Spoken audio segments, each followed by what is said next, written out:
You know that specific feeling. You're sitting across from her. You've had a long week. You want to connect. So you start talking. Maybe about your day, maybe about a big idea you have, maybe just trying to make her laugh.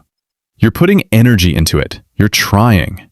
And as you speak, you watch her eyes glaze over. Just slightly. She nods, but she's not really there. And suddenly, the air leaves the room. Your brain starts racing. Why isn't this landing? Did I say something wrong? Am I boring her? Why does it feel like I'm performing for an audience of one who doesn't even want to watch? You feel small. You feel invisible. And the harder you try to win her attention back, the further she seems to drift. Here's the truth that hurts, but will set you free. She doesn't pull away because you aren't impressive enough. She pulls away because your effort feels like pressure. You are not failing at love. You are not too much. And this is not a sign that she's lost interest in you. It's a sign that she's lost safety in the dynamic. Every man who has ever loved deeply has stood exactly where you are standing right now. By the end of this video, you will understand exactly why your best efforts are pushing her away and how to shift from performing for approval to inviting connection so she naturally wants to come closer to you. Let's get into it. Most men believe that if a woman is distant, the solution is to step up, to be more interesting, more successful, more attentive, more impressive. We are taught that love is a reward for performance. If I do X, she will feel Y. But the real truth is this.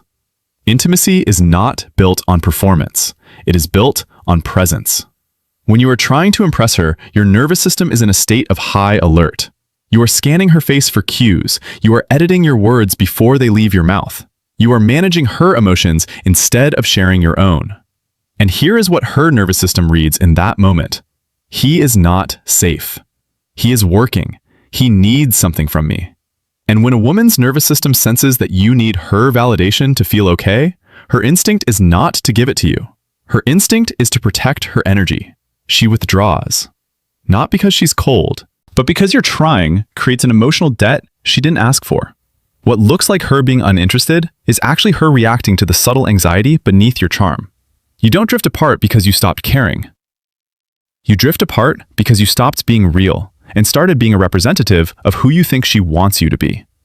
Once you understand that effort without ease creates distance, everything changes. Let's break down the 5 specific patterns where this happens and how to fix them. Number 1, the performance trap. Most couples fall into the trap of thinking that romance requires constant entertainment. You plan the perfect date. You tell the funniest stories. You hide your struggles because you don't want to be a burden. You become a curator of your life rather than a participant in it. Here's the part no one talks about. Vulnerability is more attractive than perfection. When you hide your flaws, you also hide your humanity. And humans connect with humans, not highlights reels. When you perform, you create a wall. She can sense that you are holding back the real you, and that makes her hold back too. Think about the difference. In the disconnecting version, you spend 20 minutes telling a story about work, exaggerating the wins, skipping the parts where you felt insecure, watching her closely to see if she's impressed. In the connecting version, you share the same story, but you include the part where you felt unsure. You say, honestly, I was pretty nervous about that meeting. You relax your shoulders. You stop monitoring her reaction and just let the moment be. And when you drop the performance, the tension in the room dissolves. That's when she stops feeling like an audience member and starts feeling like a partner. Number 2, the validation hunt. Most people in relationships subtly seek reassurance through their actions. You buy the gift, you fix the thing, you offer the solution. And underneath it all, there is a quiet question. Do you see me? Do you appreciate me? When she doesn't respond with the enthusiasm you hoped for, you feel rejected. So you try harder. This is the anxious avoidance cycle in disguise. Your need for validation feels like pressure to her.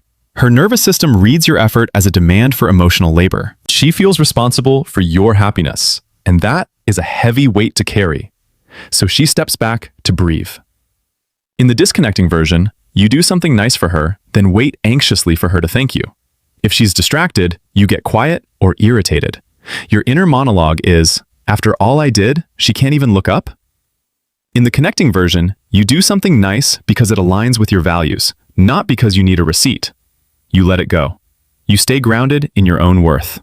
Your inner monologue is, I did this because I care. Her reaction is hers to manage.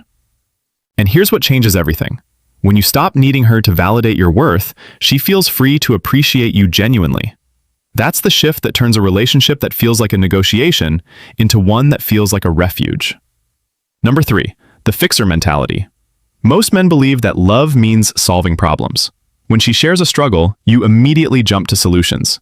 You want to show her you're capable. You want to impress her with your competence. You listen to fix, not to feel. But here's what nobody explains. Most of the time, she doesn't want a mechanic. She wants a witness. When you rush to fix, you are implicitly saying, your feelings are a problem to be solved, not an experience to shared. This makes her feel alone in her emotion. In the disconnecting version, she says, I'm so stressed about my mom. You immediately say, have you tried calling her sister? Or maybe setting boundaries? You are trying to impress her with your logic. In the connecting version, she says, I'm so stressed about my mom. You put your phone down, you look at her, you say, that sounds really heavy. I'm here. You let the silence sit. You don't offer a single solution. And when you do that, the walls between you start to come down without either of you having to say a word. She feels seen, and being seen is the deepest form of intimacy. Number 4, the fear of silence. Most couples treat silence as a failure. If there is a lull in conversation, you panic. You fill it with noise, with jokes, with questions. You try to keep the energy high because you're afraid that if the excitement drops, the connection will die. Not louder conversations, not more topics, not constant engagement, but two people who actually feel safe enough to just be together. Silence is not empty. It is full of presence. When you fear silence, you are telling her that you are not comfortable in your own skin. And if you aren't comfortable, why should she be? In the disconnecting version, you're driving in the car. It's quiet. You feel awkward. You turn on the radio. You ask, so, what do you want for dinner? You are managing the atmosphere. In the connecting version, you're driving. It's quiet. You notice the light hitting the trees. You feel calm. You glance at her, smile softly, and return to the road. You are comfortable in the stillness. That's when your partner stops feeling like a problem to manage and starts feeling like a person to come home to. Comfort is the highest form of attraction. Number 5, the identity merge.